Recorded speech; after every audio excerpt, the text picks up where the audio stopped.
Fund में operate करती हैं एसेट मैनेजमेंट कंपनीज, उनके शेयरों में गिरावट है।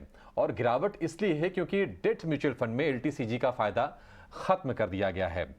क्या कुछ हुआ है और इन नियमों का क्या असर पड़ेगा, ये बताने के लिए हमारे सहयोगी शरद दुबे हमारे साथ हैं।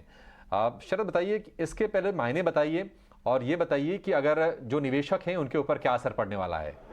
जी बिल्कुल। सबसे पहले जो मैं बताऊंगा कि जो फाइनेंस की जो बिल है ऑलरेडी ये पास हो चुकी है। और इम्पॉर्टेंट बात ये है कि जो डेट फंड म्यूचुअल स्कीम्स है वहाँ पे जो लॉन्ग टर्म इंडेक्सेशन के बेनिफिट्स होते थे टैक्सेशन को लेके, उसमें जो है वो रिमूव कर दिए गए हैं। और ऑफकोर्स ये एप्लीकेबल होगी आपके गोल्ड के स्कीम्स को लेके, इंटरनेशनल इन्वेस्टिंग को लेके और फंड ऑफ फंड्स को लेके भी।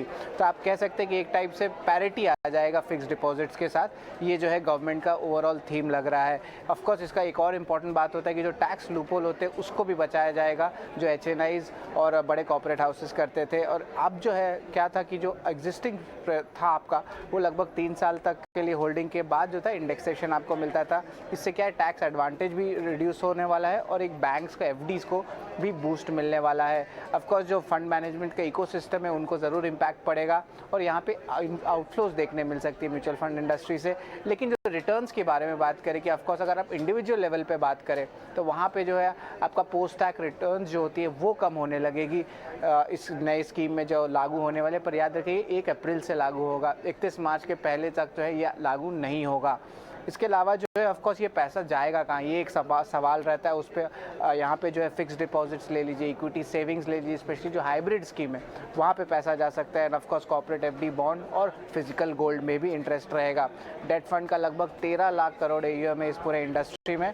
और जो नेगेटिव इम्पैक्ट की बात हो रही है तो वो तो एक AMC स्टॉक्स थे ही, लेकिन एक स्लाइट पॉजिटिव इम्पैक्ट आपको बैंकिंग स्टॉक्स में दिख सकता है क्योंकि डिपॉजिट्स बढ़ रही है। NBFC स्टॉक्स में नेगेटिव आ सकता है क्योंकि कॉस्ट ऑफ फंडिंग बढ़ सकता है। और एक मार्जिनल सरप्राइज इंश्योरेंस स्टॉक्स में देखने मिल सकता है। लेकिन ओवरऑल डेट ओरिएंट फंड में बात करें तो 55% निवेश लॉन्ग टर्म में कॉर्पोरेट्स का है और HNIs का 39% का है। रिटेल निवेशक का 5% से भी कम है। ठीक है, ठीक है, शुक्रिया शरद। तो जो HNIs हैं, जो बड़े निवेशक हैं, उनके लिए निश्चित तौर पर थोड़ी सी मुश्किल की बात है क्योंकि LTCG के जो बेनिफिट्स हैं वो उसको ख़त्म कर दिया गया और फाइनेंस बिल में सरकार ने इस पर मोहर लगा दी है। और उसका असर आप ये देखिए कि जो AMC के जो स्टॉक्स हैं वो कमज़ोरी के साथ ट्रीट कर रहे हैं। UTI AMC, HDFC AMC, यहाँ पर ज़्यादा गिरावट है, 3 से 4% के आसपास की।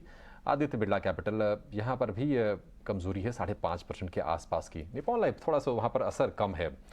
अजीत, एक क्विकली आपसे मैं चेक चाहूँगा इन स्टॉक्स का, क्या आपको लगता है कि कमज़ोरी ये और गहरा सकती है? अगर किसी के पास हो तो वो स्टॉप लॉसेज अपने कहाँ पे लगा के रखें? तो देखिए अभिषेक, अभी प्रॉब्लम इनमें इनफैक्ट काफी लंबे टाइम से चली आ रही थी। अगर आप एग्जांपल के लिए HDFC का ही AMC का एग्जांपल लें तो 2300 से लेकर 1600 तक के अपने लगातार गिरावट देख रहे थे आप, जो कि इनफैक्ट 2022 का जून का जो लो था उसको भी आपने ब्रीच कर दिया था। तो एनीवेज प्रॉब्लम इनकी चली रही थी। हाल फिलहाल में थोड़ा सा रिस्पाइट देखा था जो कि अगेन फिजल आउट हो गया। तो डेफिनेटली अगर आपका शॉर्ट टर्म का व्यू है तो मेरे हिसाब से स्टॉप लॉसेस का वेट ना करें, यहाँ पे एग्जिट करना ही समझदारी होगी। री एंटर करने के लिए आपको 1750 के ऊपर की क्लोजिंग अगर आपको मिलती है HDFC AMC में तभी आपको देखना है। और ये कहीं ना कहीं सिमिलर सिचुएशन है, चाहे आप UTI AMC को, निपॉन AMC की बात करें, सभी अपने लोज के पास ही ट्रेड कर रहे हैं। तो यहाँ पे for a time being it's an avoid AMC को एटलीस्ट लॉन्ग के लिए। अगर आपके पास पोजीशन है तो you can look at it also.